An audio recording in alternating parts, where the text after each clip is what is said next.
नमस्कार दोस्तों, मैं कृष्णकांत त्रिपाठी मैथ्स वाला में आपका स्वागत करता हूं।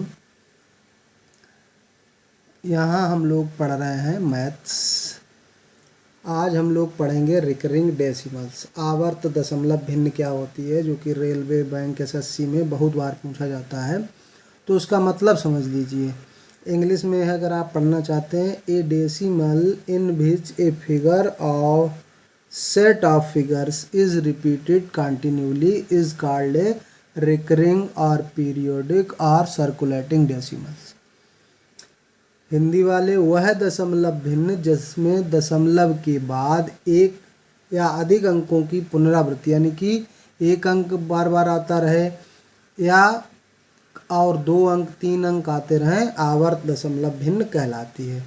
अब ये दो तरीका का होता है रिकरिंग डेसिमल, एक तो प्योर रिकरिंग, एक मिक्स्ड रिकरिंग। प्योर मतलब शुद्ध आवर्त दशमलव भिन्न। शुद्ध आवर्त दशमलव माने जैसे इस पे 1 अंक रिपीट हो रहा है, यहाँ 2 अंक रिपीट हो रहे हैं, यहाँ 3 अंक रिपीट हो रहे हैं। और यहाँ पे मिश्रित आवर्त दशमलव भिन्न क्या होती है, यहाँ पे ये देखो 4 3 पे लगा हुआ बार, यहाँ 2 छोटा हुआ है, यहाँ 3 5 को छोड़ के 2 1 पे लगा हुआ है। तो इस तरह से ये होता है दो तरह का, प्योर और मिक्स्ड करके। ठीक है, अब इनके एग्जाम्पल हमने समझ लिए। अब ये समझ लीजिए कि प्योर रिकरिंग कब प्राप्त होगा, जब किसी भिन्न के हर में 2 या 5 से अतिरिक्त कोई संख्या हो, यानी कि 2 का गुणनखंड ना हो या 5 का गुणनखंड ना हो, यानी कि 2 और 5 में से किसी से अगर वो संख्या कटती नहीं है, जिस संख्या का हर, तो वह भिन्न हमेशा कैसी आएगी, प्योर रिकरिंग आएगी। और क्या होगा, जब मिक्स्ड रिकरिंग कब प्राप्त होगी, जब हर में 2 या 5 के साथ कोई और संख्या होगी और कोई गुणनखंड होगा। मतलब 2 और 5 से कटने के अतिरिक्त, 2 और 5 के अतिरिक्त कोई और गुणनखंड मिल जाएगा, तब हमको इम्प्योर यानी कि मिक्स्ड रिकरिंग मिलेगा। अब जैसे ये समझ लेते हैं कि जैसे प्योर रिकरिंग कैसे, जैसे 1/3 है, 1/3 को अगर हम इसमें बदलें दशमलव में, तो 3 तिया 9, फिर 1 अंक बच गया, फिर 3 तिया 9, फिर 3 तिया 9, फिर जितनी बार भाग देंगे इतना ही आता रहेगा। इसी को शॉर्ट में हम लोग लिख देते हैं 3, और उसके ऊपर एक लाइन लगा देते हैं, जिसको क्या बोलते हैं, इस लाइन को बोलते हैं बार। ठीक है, इसको पढ़ते हैं 3 बार इस तरह से। तो जब भी आएगा नंबर, यानी कि यहाँ देखो 3 आया, तो 2 से कटने वाली संख्या नहीं है। मान लो 3/11 है, अब 11 से भाग देंगे 3 में, तो 0.30 हो गया, 11 दूनी 22 होगा। फिर कितना बचा, फिर बच गया 8, 80 हो गया, तो 11 7 70 हो गया। फिर 3 बच गया, फिर 11 दूनी 22, फिर 11 7 70। तो ये 2 7 2 7 बराबर रिपीट होते रहेंगे। तो इसको हम लोग कैसे लिखेंगे, यानी कि 2 7 पे एक लाइन लगा देंगे, यानी कि बार लगा देंगे। तो आपने देखा कि 11 में भी 2 का भाग नहीं जा रहा है।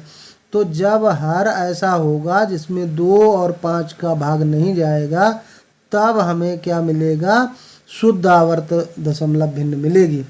और जब ऐसा होगा कि इनके अतिरिक्त कोई संख्या होगी, 2 और 5 से भाग चला जाएगा, तब हमें कोई मिलेगी। जैसे 1/6 करें, तो 1/6 अगर करेंगे तो क्या करेंगे, 6 दशमलव रखेंगे तो 10 हो जाएगा, 6 एकम 6, फिर 4 बचा, 40 हुआ, 6 चरंग 36, फिर 4 बचा, फिर 6 चरंग 36, फिर 6 चरंग 36। अब 6 रिपीट होगा, 1 नहीं रिपीट होगा। तो इसका मतलब क्या हुआ, 0.16 बार। तो आपने देखा कि यहाँ 2 से भाग जा रहा था, तो 2 के अतिरिक्त एक गुणनखंड और है 3, तब हमको ये प्राप्त हुआ। मान लो हमने 1/15 किया, 1/15, तो उसमें 5 से भाग जा रहा है और उसके अतिरिक्त एक गुणनखंड 3 और है। 15 से भाग करेंगे तो 0.10 हो जाएगा, भाग नहीं जाएगा, फिर 0 तो 100 हो जाएगा, 15 छक्का 90, फिर 15 छक्का 90, 15 छक्का 90, ऐसे आता रहेगा।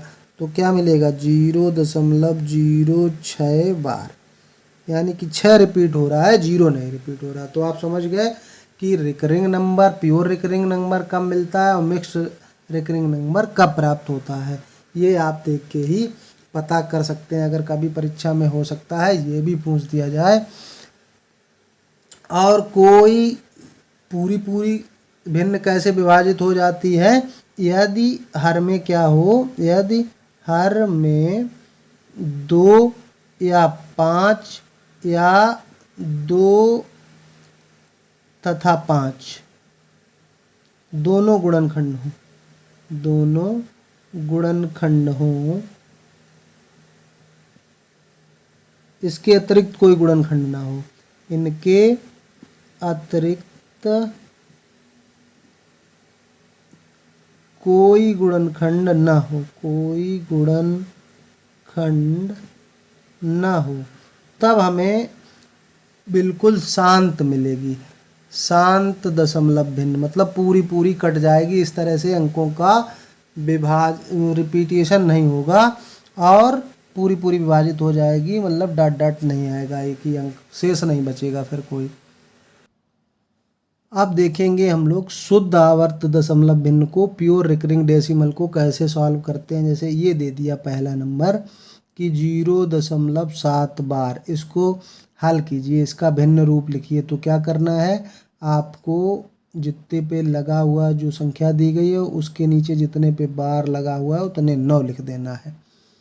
जैसे ये था 0.8 बार, तो क्या करना है 8 लिख देना, और इसके नीचे एक ही अंक है ये, तो 9 लिख देना है। तीसरा जैसे 3 9 दोनों पे लिखा हुआ है बार, तो 3 9 लिखना है। फिर नीचे अब 2 अंक इसमें हो गए, 1 और 2, तो 2 9 लिख देने हैं। ऐसे ही ये चौथा है, तो यहाँ पे 0.8 लिखा हुआ तो 8 लिख देंगे, लेकिन अंक 2 थे तो 2 9 लिख देंगे।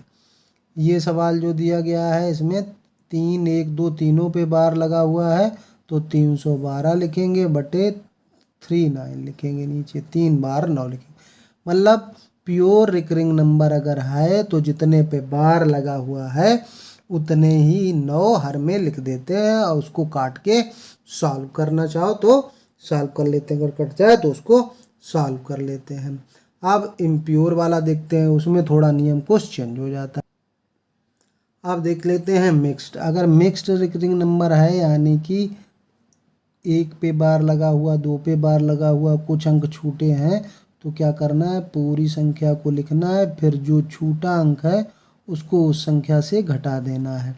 अब एक संख्या पे बार लगा हुआ है तो उतना 9 लिखना है, और जो जितनी संख्या छूटी है उतना 0 लिखना है। तो इसका आंसर क्या हो गया, 52/90। समझ में आया होगा आपके। अगर नहीं समझ में आया, एक और एग्जाम्पल देख लेते हैं। देखो यहाँ 9 2 5 लिखा और 2 5 पे लगा हुआ है बार, तो 9 2 5 से 9 घटाएंगे। अब कितने अंक पे बार लगा हुआ था, 2 पे, तो 2 9 लिखेंगे। एक अंक छूटा हुआ था तो एक 0 लिख देंगे। 925 से 9 चला जाएगा तो 916 बटे 990। अब इसको काट लेंगे, आप सरल कर लेंगे। यहाँ भी देखिए, यहाँ पे 234 लिखा हुआ है और 2 पे बार नहीं लगा हुआ तो उसको माइनस कर देंगे। 2 अंकों पर बार लगा हुआ तो 2 9 लिखेंगे, और 1 पे नहीं लगा हुआ तो एक 0 लिखेंगे। यहाँ देखिए, यहाँ 2 अंक छूटे हुए हैं और 2 पे बार लगा हुआ है, तो जिन पे बार नहीं लगा हुआ उनको घटा देंगे पूरी संख्या से। 2 पे बार लगा हुआ है तो वो पहले 9 लिखेंगे, और 2 छूटे हुए हैं तो 2 0 लिख देंगे। अब 3524 में से 35 घटा देंगे तो कितने बचेंगे, 3489 अपॉन 9900। तो ये आंसर हमारे हो जाएंगे। तो आई होप आपको इतना समझ में आ गया होगा। अगले वीडियो में हम इसके बोर्ड कई एग्ज़ामों में पूछे गए जो सवाल हैं उनको देखेंगे, और इससे कठिन सवाल जो हैं जिनका जोड़ना घटाना ये सब देखेंगे। धन्यवाद।